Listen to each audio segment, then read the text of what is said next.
Hàng buổi nào hoa kim thân tôi để một mái vương hình hài lớn dày. Ôi cát bụi tuyệt vời, mặt trời soi một kiếp rong chơi.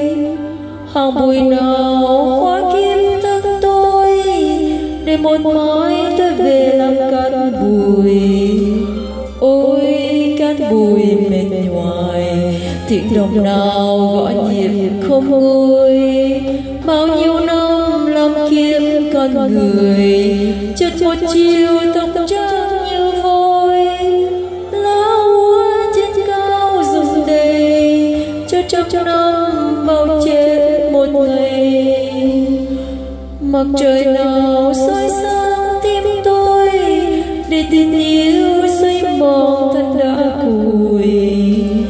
Xin úp mầm bụi ngùi, từng ngày qua mỏi ngóng tin vui.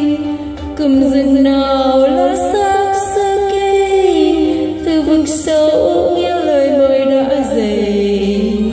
Ôi cát bụi phận này, vết mực nào xóa bỏ không hay.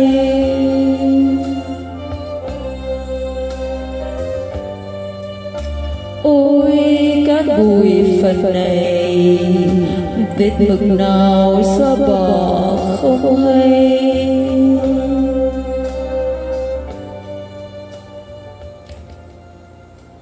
Ôi cát bụi phận này, vết mực nào